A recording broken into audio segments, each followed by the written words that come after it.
وہ بھی ہم لوگوں کو بھجوا رہے ہیں. ہمارے اس والے سے سٹیمر بھی لگے ہوئے ہیں جو کہ بتایا جا رہا ہے, لوگوں کو گائیڈ کیا جا رہا ہے کہ ڈاکٹر عبدالقدیر خان صاحب کا یہ ہاسپٹل ہے, یہاں اپنی جو ہے نا ڈونیشن دیں. تو اس میں ہماری برانچیں کوئی نہیں ہے. یہ doctor A Q Khan hospital جو ہے یہ ایک ہی لاہور میں ہے ہاسپٹل ہے, اور اس کے علاوہ جو ڈاکٹر صاحب کا کراچی میں ہاسپٹل, اس کو 2022 میں جب کمپلیٹ کر لیتے ہیں, 2022 میں ہم کراچی میں شروع کر رہے ہیں, تو اسی طریقے سے اور کہیں جگہ جب شروع کرنا ہوگا شروع کریں گے. آپ لوگ کہتے ہیں کہ لوگوں کے ذہن میں ایک سوال ہوتا ہے, یار لاہور میں, کراچی میں, بڑے شہروں میں کیوں؟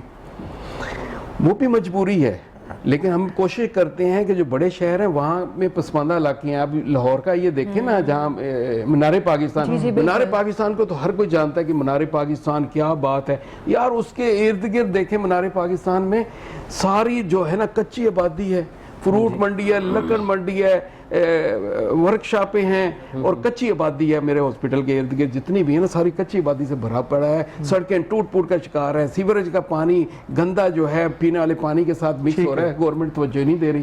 ٹھیک ہے نا, کتنے برے حالات ہیں. تو ڈاکٹر صاحب نے اس جگہ یہ اعلیٰ ترین پودا لگایا ہے اس ہاسپٹل کا, اور خوبصورت پودا لگایا. آپ جا کے وزٹ کر کے دیکھیں, وہاں فری علاج ہوتا ہے. آپ وزٹ کر کے دیکھیں کتنی عالی شان ماحول میں غریبوں کو سہولت دی جا رہی ہے. طریقہ کار کیا ہے آپ کا؟ کوئی مریض آپ کے پاس آیا ہے, وہ علاج کروانا چاہتا ہے, تو کیا کوئی رجسٹریشن رکھی ہے, اس کا چیک اینڈ بیلنس کرتے ہیں؟ طریقہ کار یہ دیکھیں, طریقہ کار جو ہے نا, ہمیں ہمارے ڈاکٹر عبدالقدیر صاحب نے بتایا ہے کہ یار کسی کی عزت نفس مجروح نہیں کرنی. میں اگر پینٹ کوٹ میں بھی گیا ہوں نا, تو انہوں نے یہ نہیں پوچھنا بھائی جان تھانوں ڈاکٹر تد چیک کرے گا کہ تسی پہلے اپنا دسو زکات دے مستحق ہیں کہ نہیں. ٹھیک ہے نا, تو لازمی بات ہے جو زکات کا مستحق ہے وہی جائے گا نا, اور فری ہے. اس میں ہم نے صرف 80 روپے میں جی, اس میں 2 دن 3 دن کی دوائیں دی جاتی, ڈاکٹر چیک اپ کرتا ہے, اس کا ٹیسٹ ویسٹ ہوتے ہیں, ساری چیز اسی میں ہوتی ہے. جو یہ بھی نہیں دے سکتا ہے نا, اس سے یہ بھی نہیں لیا جاتا. زبردست. ٹھیک ہے نا. تو اس میں ڈائلسس سینٹر جو ہمارا ہے, ابھی ہم نے اس کو 100 بیڈ کا بنانا ہے. اس وقت 14 بیڈ کا ڈائلسس سینٹر کام کر رہا ہے. مین بلڈنگ جو 500 بیڈ کی ہو جائے گی, تو اس میں ہم نے تقریباً 100 بیڈ کا ڈائلسس سینٹر بنانا ہے جی. اس میں جو 14 بیڈ کا ڈائلسس سینٹر کام کر رہا ہے, آپ یقین کریں, آپ جائیں دیکھیں, ٹوٹل ڈائلسس فری ہوتے ہیں. ان کو دوائیں بھی, ادویات بھی فری دی جاتی ہے, اور ان کے ٹیسٹ بھی فری ہوتے ہیں. حتیٰ کہ یہاں تک انسٹرکشن ہے, یار ان کو کسی کو کھانے پینے کی ضرورت پیش آتی ہے نا ڈائلسس کے پیشنٹ کو, وہ بھی دیں. ان کو ٹرانسپورٹیشن کی ضرورت ہوتی ہے, وہ بھی دیں. تو ہماری میکسیمم کوشش ہوتی ہے کہ زیادہ سے زیادہ ان کو سہولت دی جائے. لیکن کیونکہ محدود وسائل میں رہتے ہوئے ہمیں جتنا ہمارے سے ہو سکتا ہے وہ ہم کر رہے ہیں.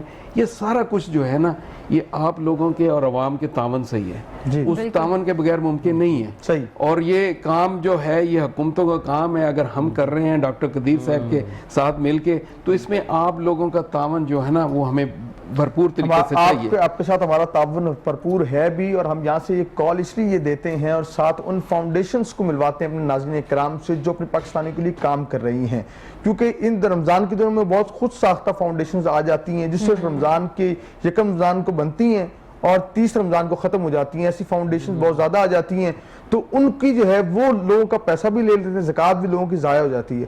ہمارا مقصد صرف اس پروگرام کے تحت یہ ہے کہ جو لوگ کام کر رہے ہیں, جو خدمات دے رہے ہیں اپنے پاکستانی بھائیوں کو, جس طرح اے کیو خان ٹرسٹ کی بات کی جائے, اگر بات کروں میں کاروان علم فاؤنڈیشن کی, یا رحمان فاؤنڈیشن کی بات کی جائے, سندس کی بات کی جائے, نور تھیلیسیمیا کی بات کی جائے, یہ وہ فاؤنڈیشنز ہیں جو کام کر رہی ہیں جنورزم پہل خدمت کی بات کی جائے. تو ہمارا دکھانے کا مقصد بھی یہی ہے, اور ملوانے کا مقصد بھی یہی ہے کہ ایسے لوگوں کو سپورٹ کریں, ایسے لوگوں کو زکوٰۃ بھی دیں, صدقات بھی دیں, اور آپ کو ملوانے کا آپ خود جا کے وزٹ کریں. انہوں نے بھی کہا کہ آپ جا کے دیکھیں, اس کے بعد آپ ڈونیشن دیں. آپ جو ہے رابطہ کر سکتے ہیں جو ڈونیشن دیتے ہوئے. یہ رمضان اپنا آخری رمضان جانتے ہوئے, نہ جانے کا رمضان آپ نے دیکھا یا نہیں دیکھا, تو اپنے صدقات خیرات جو ہیں اے کیو خان ٹرسٹ کو دیجئے, اور ان جیسی جو فاؤنڈیشنز ہیں جو کام کر رہی ہیں انہیں دیجئے, تاکہ آپ لوگوں کا سہارا بن سکیں. کیونکہ اللہ نے آپ کو عطا کیا ہے, اس کے عطا کرنے جو رزق اس نے عطا کیا اسی میں سے آپ نے دینا ہے. خوبصورت گفتگو کر رہے ہیں. ہمارا آج کا موضوع بہت پیارا ہے, رزق حلال اور اس کے معاشرے پہ اثرات کیا ہیں.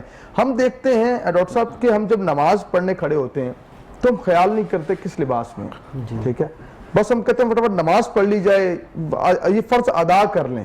لیکن جب ہم 8 گھنٹے یا 12 گھنٹے کی جاب کے لیے جاتے ہیں, جب کبھی ہم آفس میں جانا ہے کہ رزق کمانے کے لیے جا رہے ہیں ہم پورے تیار ہوتے ہیں کہ باس یہ نہ کہیں کہ یار آپ تو ویل ڈریس ہی نہیں ہیں، یار آپ تو آج جو تیار ہو کے ہی نہیں آئے، ٹھیک ہے، ہم وہاں پورا اہتمام کرتے ہیں۔ آپ نے اذکار کی بات کی تھی تو میرا سوال تھا کہ اذکار کے ساتھ جو ہے کہ انسان کو وہاں پر اگر خیال ہے کہ ہم رزق کمانے جا رہا ہوں تو پورا اہتمام کے ساتھ جانا، تو مالک کی بارگاہ میں بھی اہتمام کے ساتھ آنا چاہیے۔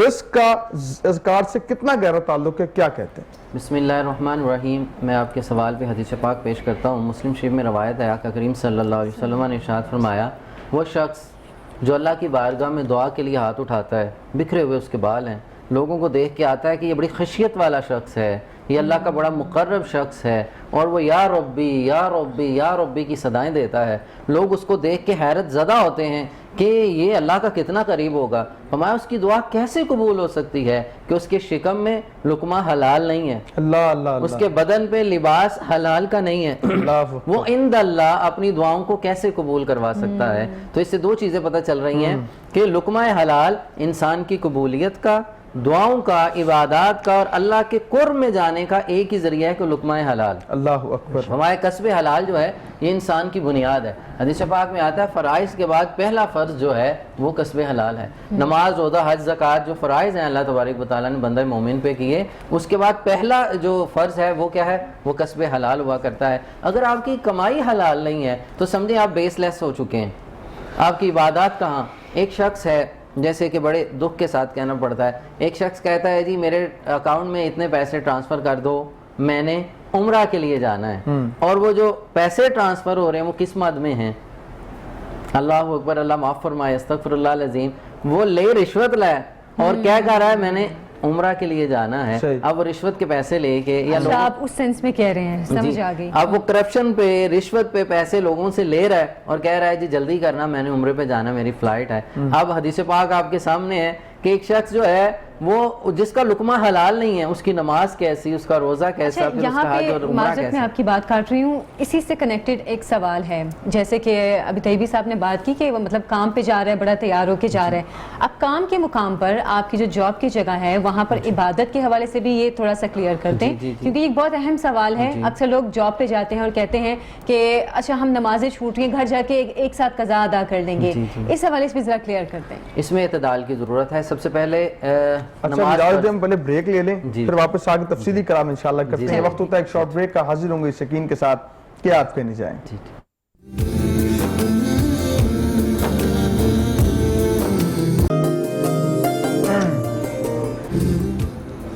بریک کے بعد آپ کو پھر سے خوش آمدید کہتے ہیں۔ آج کے ٹاپک کے حوالے سے تو ہم بات کر ہی رہے ہیں، اور علامہ صاحب سے بریک سے پہلے سوال بھی تھا، لیکن وہ سوال بعد میں ہم اس کا جواب لیں گے۔ پہلے شہباز بھائی سے میں کہہ رہا ہوں کہ شہباز بھائی تو ہمارے پاس ہیں ہی، لیکن ہمارے پاس ظہیر بھائی ایک بہت بڑا پاکستان کا نام موجود ہے، ہاں بالکل، اور ظہیر عباس فریدی ہمارے ساتھ ہیں، نعت پاک شامل کریں گے۔ بسم اللہ بھائی۔ جی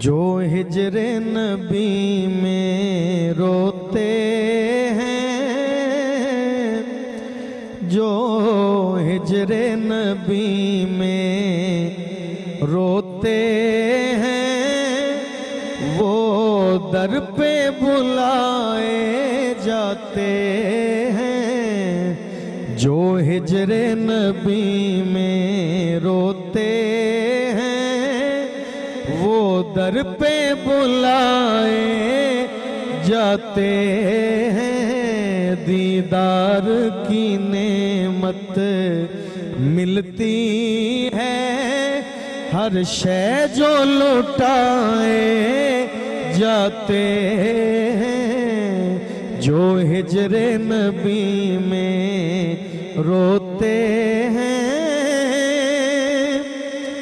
سرکار کی پیاری گلیوں میں، سرکار کی پیاری گلیوں میں، کیا لطف ہے ان کی تلیوں میں، کیا لطف ہے ان کی تلیوں میں،